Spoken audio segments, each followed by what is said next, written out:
नमस्कार, मैं हूं संजय शर्मा। आप देख रहे हैं 4 PM न्यूज नेटवर्क। आज हम बात करेंगे अपराधियों की, वही चंबल के अंदर घूमने वाले डकैतों की नहीं, लोकतंत्र के सबसे बड़े मंदिर यानी विधानसभा और संसद में बैठने वाले डकैतों की।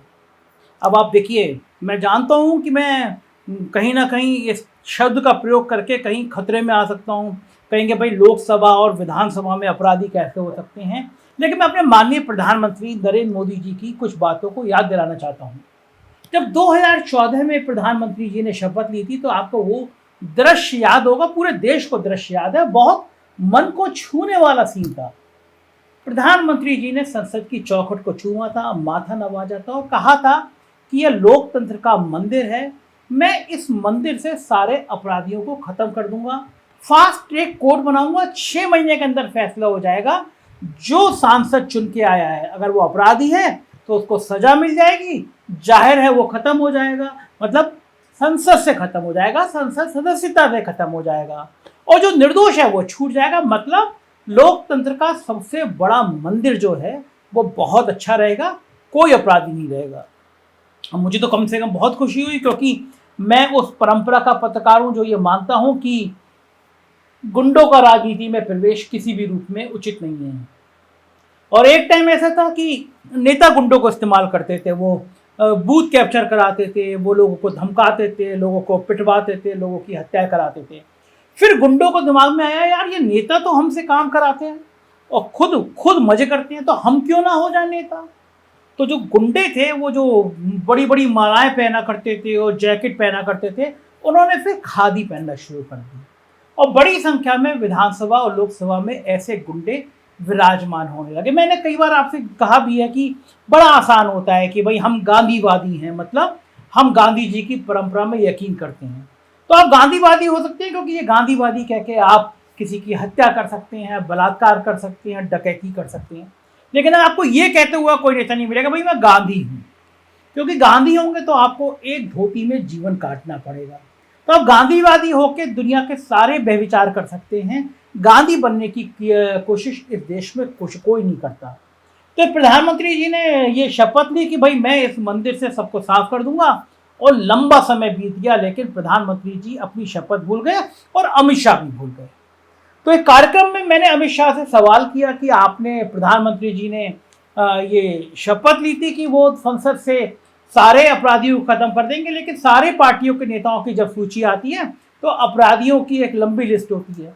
अब अमित शाह से आप इस तरह का सवाल कर नहीं सकते, आप जानते हैं प्रधानमंत्री जी तो प्रेस कॉन्फ्रेंस करते ही नहीं है, लेकिन अमित शाह भी जब पत्रकारों से बात कर रहे हो, कोई आदमी ऐसा सवाल करे तो आप जानते हैं फिर अमित शाह के तेवर क्या होते हैं। चलिए मैं आपको सुनवाता हूँ वो किस्सा जब अमित शाह से मैंने ये सवाल किए थे। अमित जी, एक सवाल है, राजनीति में अपराधियों का प्रवेश एक बड़ी गंभीर चिंता है देश के सामने। मोदी जी जब सरकार में आए थे तो उन्होंने कहा था फास्ट ट्रैक कोर्ट बनाई जाएगी, जो जनप्रतिनिधि जिन पे मुकदमे हैं 6 महीने के अंदर उनका फैसला किया जाएगा, लेकिन वो कहीं पहल होती दिखाई नहीं दे रही। बल्कि चर्चा यह है कि आपकी सरकार के कई मंत्री भी ऐसे हैं जिन पे आपराधिक मुकदमे हैं। तो राजनीति में अपराधियों का प्रवेश कैसे रोका जाएगा, क्योंकि जब जब चुनाव की लिस्ट आती है अपराधी हर पार्टी में नजर आते हैं। देखिए, जहां तक मोदी जी के स्टेटमेंट का सवाल है, उन्होंने यही बात भारत सरकार के विधि मंत्रालय के माध्यम से सर्वोच्च अदालत को भेज दी है कि इस प्रकार की कोर्टों की रचना करनी चाहिए। आगे का काम सरकार के हाथ में नहीं। तो आपने देखा अमित शाह जी का चेहरा थोड़ा गुस्से वाला हुआ।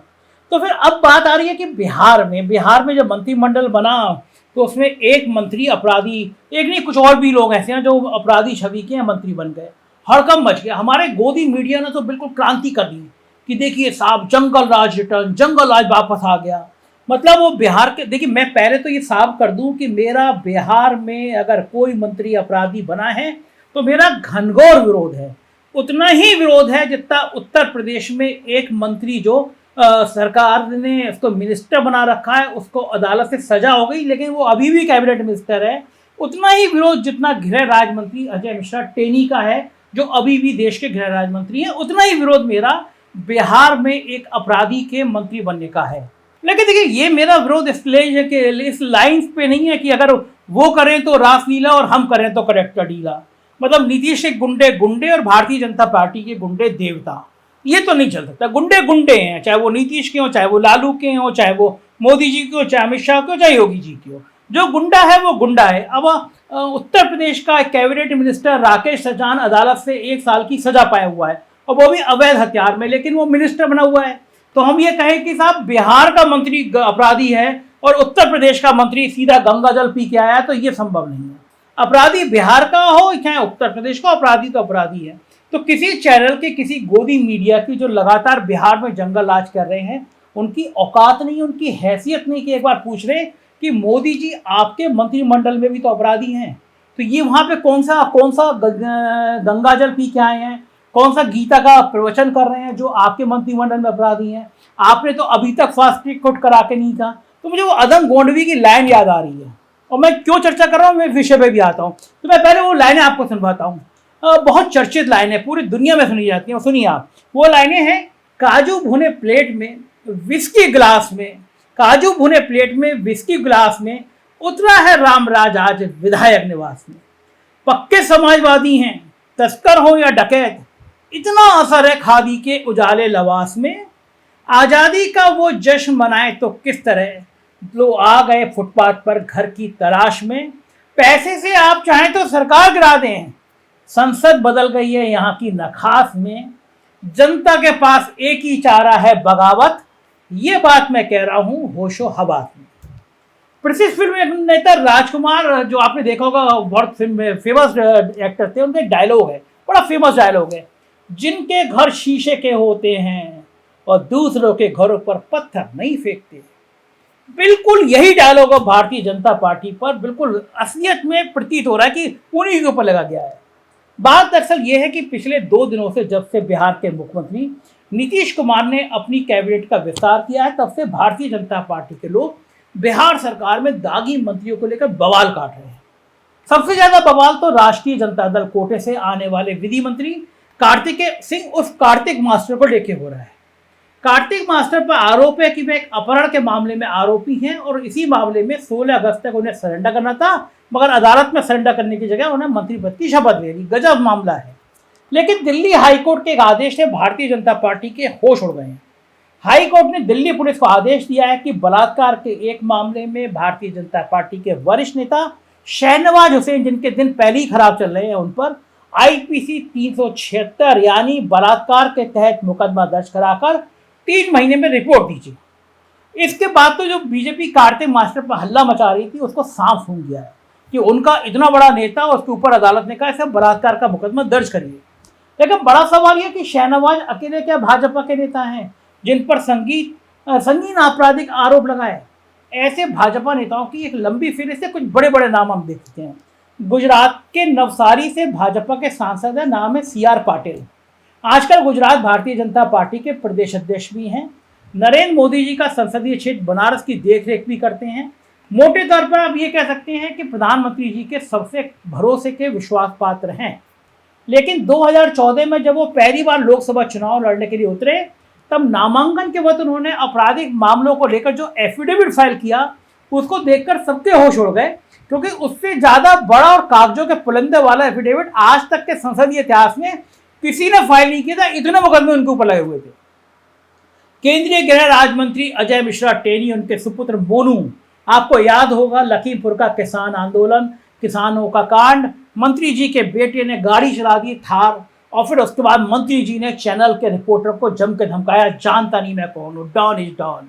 आज तक कुछ नहीं बिगड़ा टेनी महाराज का। जमानत सरकार लगभग नतमस्तक हो गई, हाई कोर्ट ने जमानत दे दी, सुप्रीम कोर्ट ने जमानत कैंसिल करी, कमेटी बनाई। इतने फजीयत के बाद एक लंबा आपराधिक इतिहास समेटे अजय मिश्रा टेनी जी देश के गृह राज्य मंत्री हैं। तो अगर नीतीश का कानून मंत्री अपराधी है, तो मोदी जी का केंद्रीय गृह राज्य मंत्री भी उससे कम बड़ा अपराधी नहीं है, लेकिन मंत्रिमंडल में है।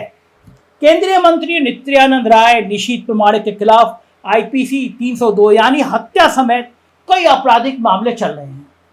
1997 का दौर में आपको ले चलता हूं, कल्याण सिंह सरकार को बचाने के लिए जब कांग्रेस और बहुजन समाज पार्टी को तोड़ा गया, तो सरकार बचाने की खातिर 93 लोगों को मंत्री पद की शपथ दिलाएगी। जंबो मंत्रिमंडल, और तभी राजा भैया जैसे माफिया की एंट्री होती है, जो आज तक राजनीतिक इतिहास में, राजनीति के दौर में अपनी बुलंदी, अपनी बाहुबली दर्जे जमे हुए हैं। लेकिन राजा भैया जो उस समय के गुंडे कहलाते थे, कुंडा का गुंडा कहलाते थे, उनकी अगर एंट्री हुई तो भारतीय जनता पार्टी के दिवंगत पूर्व मुख्यमंत्री कल्याण सिंह ने कराई। अमरमणि त्रिपाठी, उनका बेटा, उनका लंबा इतिहास भाजपा के संग, भाजपा के नेताओं के साथ, और भी अनगिनत नाम, सबके आपराधिक रिकॉर्ड एक झटके में वॉशिंग मशीन, जैसे बीजेपी की वॉशिंग मशीन है, उसमें गए और धुल गए। महाराष्ट्र की सरकार बनी है, कम से कम दर्जन भर ऐसे मंत्री हैं जिन पर गंभीर आपराधिक मामले हैं। एक मंत्री पर बलात्कार का मुकदमा चलाने के लिए खुद देवेंद्र फडणवीस परेशान थे, आंदोलन कर रहे थे, वो ये व्यक्ति उनके साथ उनके मंत्रिमंडल में शामिल हो गया। इसलिए ये तो कहा ही जा सकता है कि कम से कम भारतीय जनता पार्टी में भी ये खेल बखूबी जारी है। इसीलिए ये तो दावा कर ही सकते हैं आप कि चाहे बीजेपी हो या कोई और, सब एक जैसे हैं। अब ये भी कहा जा सकता है कि कार्तिक मास्टर पर सवाल उठाने से पहले भारतीय जनता पार्टी को अपने अंदर भी एक नज़र डालनी चाहिए थी। हालांकि मैं फिर कह रहा हूँ, मेरा कभी भी कार्तिक मास्टर, बीजेपी, नीतीश या किसी भी पार्टी के किसी अपराधी व्यक्ति से कोई सहानुभूति नहीं है। और हम ये उम्मीद भी करते हैं नीतीश कुमार की जो साख है उसके अनुरूप वो कड़ा फैसला भी लेंगे। ये वही नीतीश कुमार है जिन्होंने 2005 में शपथ देने के 4 घंटे के भीतर अपने नवनियुक्त मंत्री जीतन राम मांझी पर एक कथित बीएड घोटाले में निगरानी विभाग के मुकदमे का पता चलते ही उनका इस्तीफा करा दिया था।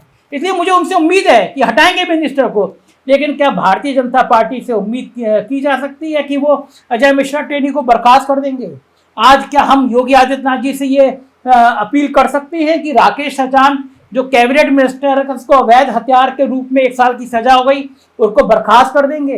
क्या हम ये उम्मीद कर सकते हैं जितिन प्रसाद जैसे पीडब्ल्यूडी मिनिस्टर, जिनके करोड़ों के तबादले घोटाले की जिनका नाम सामने आया, प्रूव हो गया, योगी आदित्यनाथ जी ने उनके ओएसडी, जहां जहां वो आदमी कैबिनेट मिनिस्टर रहता था कांग्रेस मंत्रिमंडल में, उसका ओएसडी अनिल पांडे होता था। जब योगी आदित्यनाथ को पता चला कि यहाँ पे करोड़ों रुपए तबादले में वसूल कर लिए, तो उन्होंने अनिल पांडे को तुरंत वापस डेपुटेशन से भेज दिया, उसके खिलाफ विजिलेंस जांच के आदेश कर दिए, कई लोग सस्पेंड कर दिए। लेकिन मंत्री अभी तक योगी आदित्यनाथ सरकार की में मंत्री क्यों बना हुआ है, ये भी बड़े सवाल है। तो मेरी कमीज सफेद और उसकी कमीज पर दाग ये चलेगा नहीं, उनका गुंडा गुंडा और हमारा गुंडा देवता ये भी नहीं चलेगा।